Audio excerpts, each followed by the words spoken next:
여러분의 뜻과 다르게 힘들게 하고 있어서 많이 힘드실 겁니다. 그런데 이것 또한 시간이 지나보면 참 그때가 가장 저렴하게 살 수 있는 좋은 시점이었다. 씨앗 인베스트 빅토리 박상배입니다. 투자에서 중요한 게 있는데 뭐냐? 투자는 이상하게 사람들을 후견 지명을 하는 습관을 만들어요. 이렇게 나오는 요인 중에 하나는 바로 공포입니다. 내가 IMF 때 그때 담배값도 안 되는 거 몇백원밖에 안 했던 거 그때 샀어야 되는데 내가 못 쳤지. 내가 그때 IMF 때 아파트 미분양 샀어야 되는데 막 이런 것들. 그 다음에 또 2003년도 이라크 전쟁 일어났을 때 막 떨어지고 LG 카드 사태, 그 다음에 2008년도 08년도 서프라임 등등등,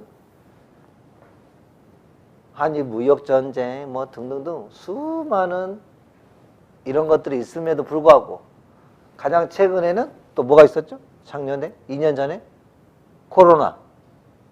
그 코로나 때 지나고 보니까 지금 어때요? 그때 이렇게 하면서 늘 우리는 끝도 없이 이 후견 지명을 합니다. 그때 내가 했었어야 되는데. 그때가 아니라 지금 하려면 어떻게 해? 지금 하려면.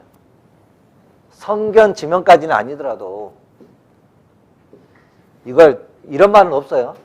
즉견 지명. 지금이라도 어떻게 좀 똑똑하게 할 수 있을까? 이게 이제 즉견 지명이잖아요. 결국은 우리가 공포를 맞설 수는 없고요.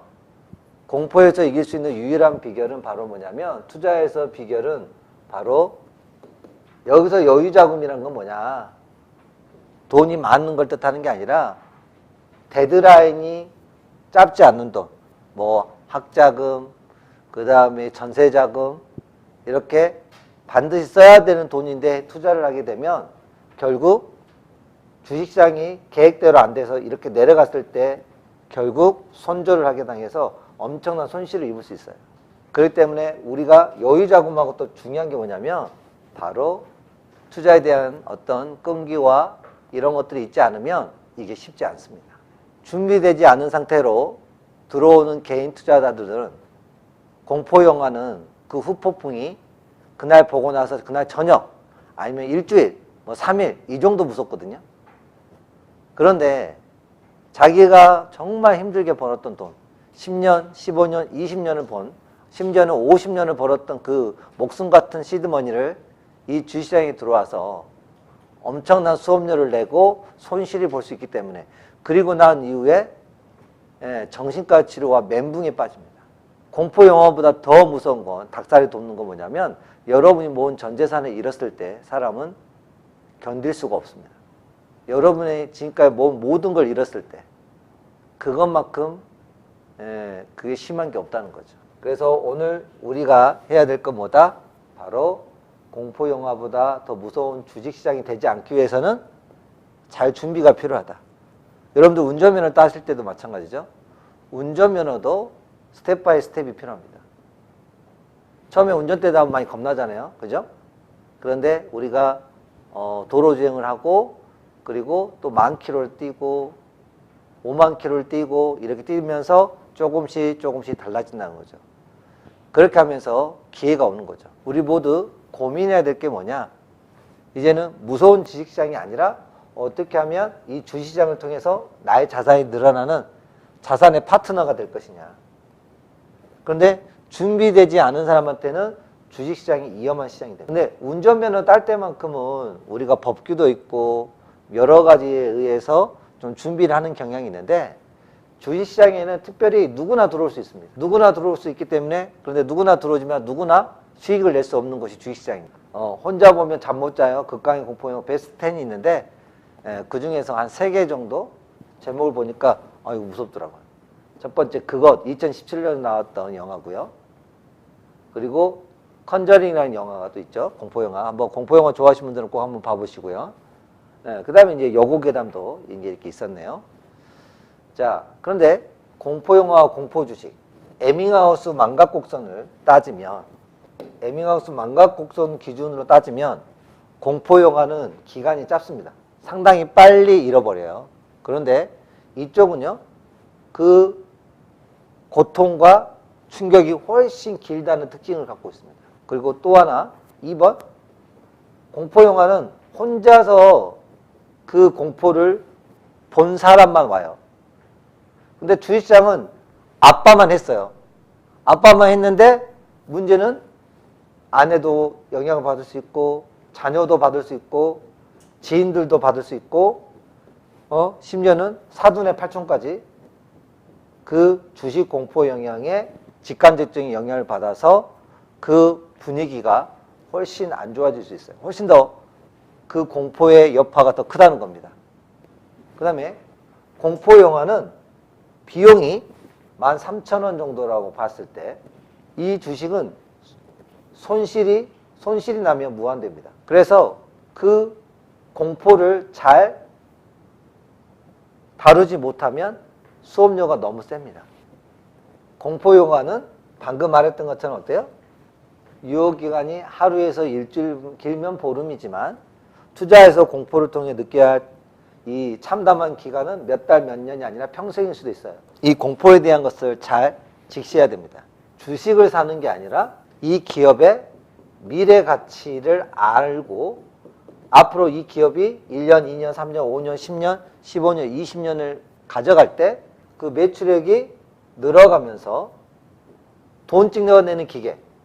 우리는 어떤 기업에 투자하면 되냐면 한마디로 돈을 찍어내는 기업. 세상 사람들이 덜 알고 있고 싸게 노랬을 때 투자해서 가는 안정적 방법을 선택하는데 이게 기업만 봐야 되는데 뭘 보게 되냐면 외부 악재를 보게 됩니다.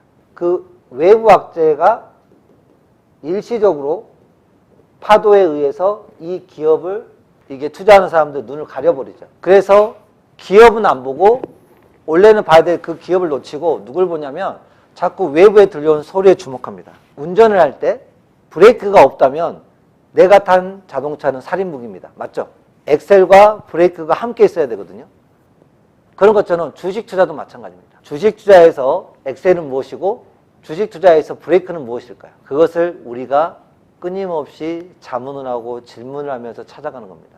여러분 알다시피 1970 몇 년도부터 시작된 삼성전자 같은 경우도 결국은 1970 몇 년도부터 이 상장했던 이 삼성전자도 끊임없이 이 사이에 뭐가 있었냐면 여러 가지가 다 있었어요.